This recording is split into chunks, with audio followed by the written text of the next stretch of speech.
If you haven't already, hit that like button and subscribe and turn on post notifications so you don't miss any of our future videos. Aloha, my keto friends. What's your name? Kai. What's your name? Micah. And we are making Sloppy Joes. Sloppy Joes, Sloppy Joes. You know who sings that? Cringy. Adam Sandler. Adam Sandler, everybody. Sloppy Joe time. This recipe is from the 30-Day Ketogenic Cleanse.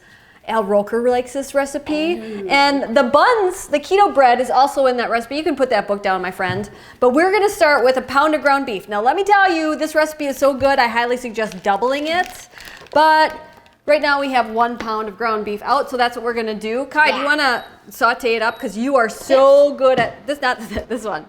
So do that, and we're gonna we have some diced, one thing of celery, 1 stalk of celery. Couldn't remember the name. Onion, you want to put the onion in there? About 1/4 of a cup of onion in there. There we go. And I'm gonna put my roasted garlic in there. You could do a regular garlic clove if you want.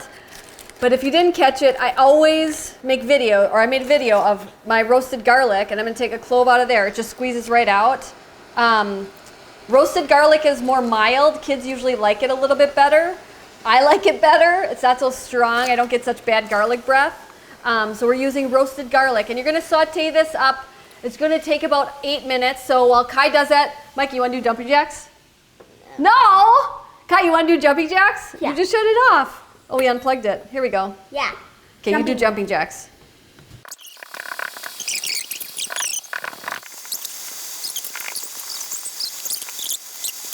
And the reason why I always promote butcher box beef is I used to spend all this time draining the fat when I would saute beef to make ground beef for like sloppy joes. And I was always spilling it and, you know, getting some of the ground beef out into the sink. This way I leave all of the fat in there because there's really not that much in excess. And it's really healthy fat because it's all grass-fed beef. All right, everybody, our beef is almost done. We're gonna season it with salt. So you, Gordon Ramsay, throw that on in there. Lots of salt. Oh yeah, that's perfect. We're using our Redmond salt because we love it so much, free of any microplastics. And can you do pepper? Like you have to grind the top. There we go, a little bit of pepper. That's good. That's good. And then we're gonna use tomato paste. So 1/4 of a cup of tomato paste. You can use this to get it out if you want. There you go, my friends. There we go. And we're gonna use 3/4 of a cup of beef broth. And I use my favorite Kettle and Fire beef broth. You can put that right on in there. If you have your own beef broth, go for it. Use that. Kudos to you. But I don't have any homemade right now. And we're going to use a little 1/4 of a teaspoon of coconut vinegar. You can use apple cider vinegar, but coconut vinegar actually has more nutrients in it. Why not pack this filled with nutrients? And a little bit of yellow mustard. You can use this to scrape it out if you want to. And let's see. It's warming up. It's boiling up. And you're just gonna let this simmer and get thick and beautiful and delicious. I also have keto bread. As you can see, I made 2 loaves of keto bread. I didn't even know I was gonna do sloppy joes today. Sloppy joes.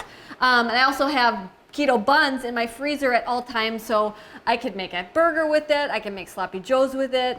But if you don't want to go through the trouble of making the keto bread, it's actually carnivore bread because it's basically 2 ingredients. You could use lettuce wraps like this, and then you just put your sloppy joes right on in here like this, like that, and you have simple, easy dinner. You don't even need any cheese on it because it's just so darn delicious.